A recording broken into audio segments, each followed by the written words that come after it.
If I can have your attention, please, we would like to call the April 12th Board of Education meeting to order at this time. I'd like to welcome everybody that's here in our audience tonight, or this afternoon late. First item in business is the approval of the agenda that's in front of you. Is there anybody got any additions or deletions to the agenda? Nope. Move approval. Second. Got a motion and a second. All in favor, say aye. Aye. All opposed?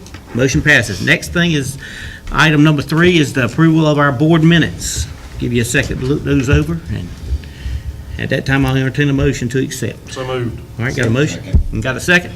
Any discussion? Recuse Recuse? Okay. from Bcboe Meeting.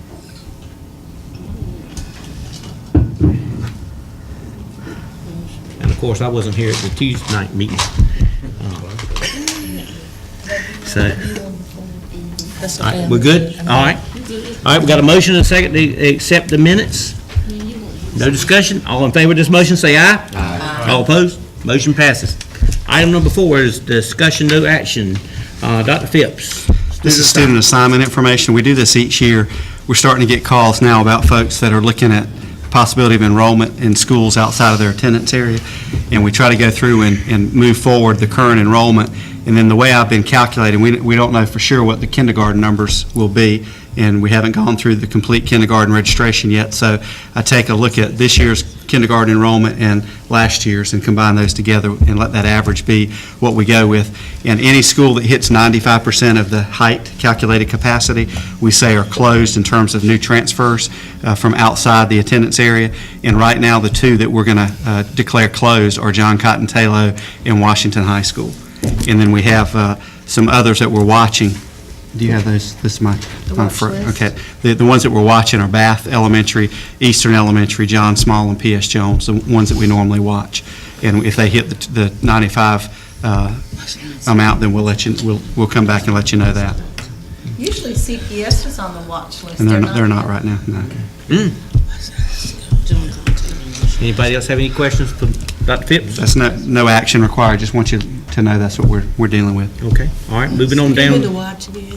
The ones that are being watched are Bath Elementary, Eastern Elementary, John Small, and P.S. Jones. Okay. Thank you, sir. All right. Next is a policy update from the School Board Association. These are the spring policy with the update customization program that we have with them. You see the normal matrix there, and then behind that are the actual policies. This is first reading, so we're not looking for any action. We just wanted you to be aware that these are out, and that we'll be bringing them back in May for approval. And I'll give you more details on those as you've had a chance to look at them. All right. Okay. And let's see here. Now we're going on to discussion action. The revision to policy 7410, teacher contracts. Mr. Dunn. Yes, sir. This is the revision to our previous contract policy. We presented first reading last month. We haven't made any changes and asking for approval tonight. Okay. Any questions for Mark? Seeing none, I'll entertain a motion. Move approval. All right, got a motion and a second. No discussion. All in favor of this motion, say aye. Aye. All opposed? Motion passes.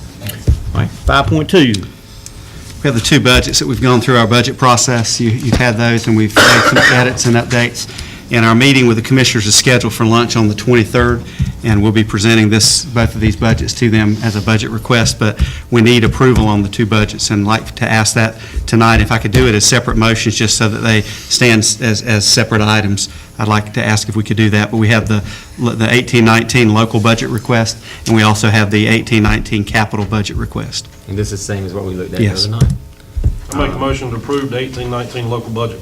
Okay. Second. All right, got a motion and a second. Any discussion? I have the same concerns I had the other night, but seeing as how this is just our jumping off point, we'll address those when we get. I'm sure we'll come back to them again. Yeah. I just want the record. All right. Everybody ready to vote on this motion? Yes, sir. All right. All in favor of this motion, say aye. Aye. All opposed? Motion passes. Okay. Motion to approve capital. Capital. Second. And a second over here. Okay. Any discussion? These are totally unchanged also? Yep. Thank you. Okay. All right. Seeing none, all in favor of this motion, say aye. Aye. Okay. All opposed? Motion passes. We got our proposed budgets to present.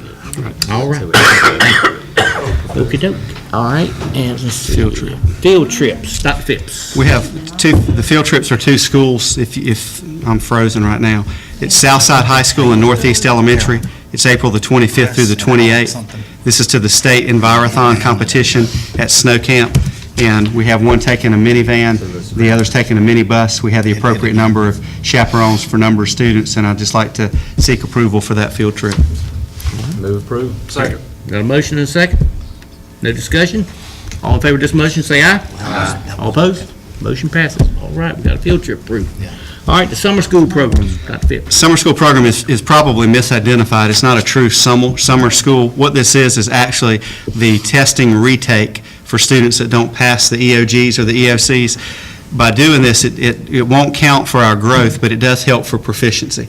And my concern would be that 3 years from now, schools are really going to be judged based on their EOG proficiency. And if we can do something with retesting that helps a school out and a student to pass, we want to give them that opportunity. So these are the plans which basically follow just a couple days of remediation, and then we do the retest. And we just want to put this in front of you. It's not a long, drawn-out deal. It happens over the period of 3 or 4 days, and then the testing's wrapped up. It only applies to students who fail to pass or meet proficiency for the state tests. So just seeking approval. I have one question on that, and I'm assuming that this would be the case, but if, for instance, and I know this is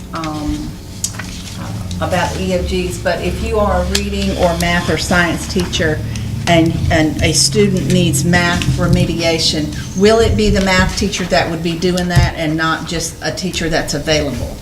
Does that make sense? I think it would be kind of all hands on deck to cover the needs, but you've got a smaller group here. Okay. But I can find out. I can give you a detail. I was just curious, because if it's an English teacher that's doing math remediation, I don't see the student improving that much if he or she doesn't have a hands-on math teacher. Our goal will be for it to be in content area, because these are the students that didn't pass, so we Right. want to make sure that we give them as much support as we can. I'll ensure that when I have the conversation. I know in the lower levels, these teachers teach all those subjects, Right. but as you age up, they branch off a little bit.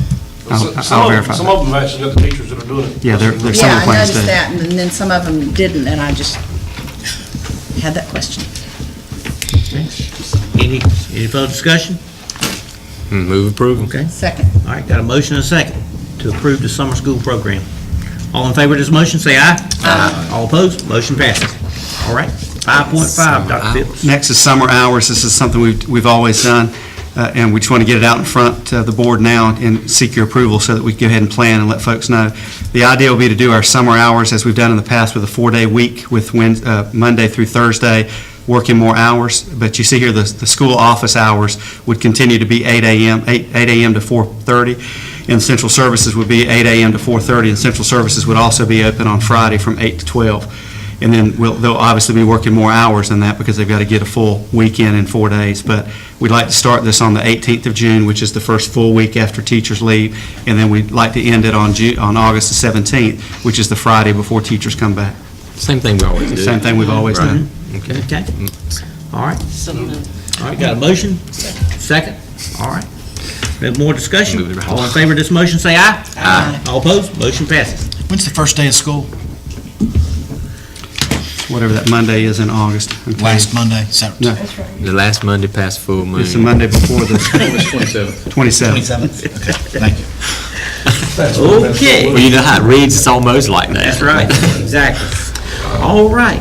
Item 6 is closed session. I need a motion to go into closed session, please. I move that we go into closed session pursuant to General Statute 143-318, 11A1, to prevent disclosure of confidential personnel files under General think so. Statute 115C-321. Any questions? Okay. All right, got a motion and a second. All in favor of this motion, say aye. Aye. All opposed? Motion passes. We'll be in closed session in just a second.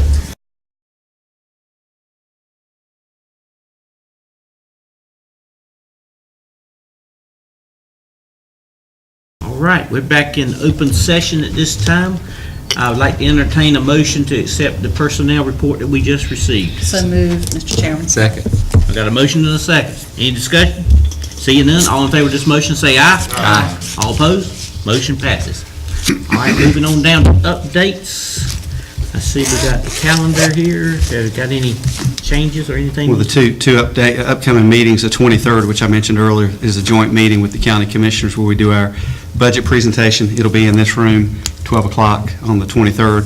And then we have our monthly board meeting for the month of April on the 26th at 5:30. Okay. All right, anything else for calendar? All right, board member updates. I have one thing I want to inform the board. Hopefully, we will not have any appeal processes, hearings in the very near future, but if we do, I first like to thank EC. She has chaired that process for several years and done an outstanding job, but she has informed me that she's ready for a break.